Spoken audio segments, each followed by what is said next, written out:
Y'all don't know how many times I practiced that. I'm probably on 125 in the bathroom. First of all, I want to thank everybody for being here.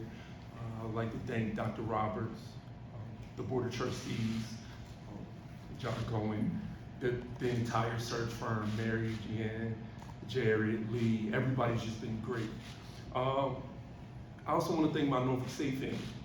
I've been on that campus 23 years as a player and a coach, so I would love to thank Dr. J, Dr. Moore, both of my athletic directors, A.D. Miller and A.D. Webb. It was a lot of memories built there. I would also like to thank my family, my mom and my dad. My parents don't fly, so I don't know how we're gonna get them down here, but also my lovely fiance, Sharice, my daughter, Elle, Lincoln and Lane. Lanes wore out, y'all wore them out today. But I also like to thank them. I'd also like to thank some of the notable alumni that I've heard from, and all the coaches, all the head coaches have been great. Coach Pearl, congratulations on making it to the Sweet 16, definitely an inspiration, and all the other head coaches. I was able to talk to Dewana Bonner. She had such great things to say about the program. And also Charles Barkley, which I was really excited about. Quickly, Charles Barkley was my favorite player until I was 10 years old. And if anybody knows what happened in 1992, he left Philadelphia to go to Phoenix, so he couldn't have been my favorite player anymore. But until 92, from 82 to 92, well, until when I started watching the game, he was definitely my favorite player. I'd also like to thank the team. They have been very, very gracious, very nice. They made everything easy. We had a Zoom where we had a chance to speak. They've asked terrific questions, and I'm excited to get to know them more as we kind of go through the process. I'd also like to state my respect for Coach Harris. You know, I was always able to watch her from afar. I definitely had a lot of respect for her and her program and what she's done. Now I get to talk a little bit about me. Couple things. I think some of my core values, the reason why I'm sitting here today, is because we always try and focus on student-athlete experience. You know, we want our coaches, we want our players to work extremely hard on the floor, but we also want them to enjoy college as well. You know, the social piece, the athletic piece, and the academic piece. Championships are key. They're important. If we don't win championships, I'm telling you, all my hair is going to be gray. But we're going to look to win championships and look to put quality product on the floor. Innovation. You know, sometimes I think one thing about being a 42-year-old head coach, I started at 33, is sometimes you see people run the same stuff. You know, people play the same defenses. I think one thing you'll like about our teams coming up in the future is we're going to do a lot of different stuff. We're going to play, you know, new defenses. We're going to do new concepts. We're going to next pick and rolls. We're going to do a lot of different things so we can be ahead of the curve. I also want to keep quality people around me. I think, you know, when you're at a place 23 years and, you know, everybody thinks like, oh, Auburn was a no-brainer because of the money situation. Auburn was a no-brainer because of the people, because of the staff.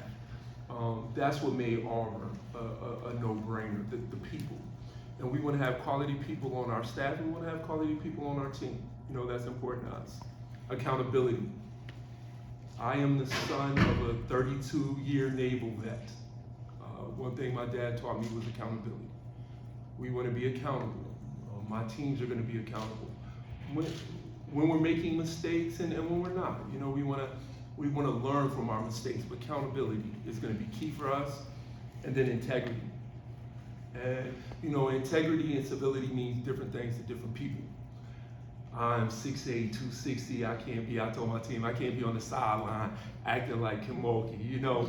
But, so I'm gonna need them to be on the sidelines, well, on that bench and on that floor, fired up, on loose balls, taking charges, first to the floor.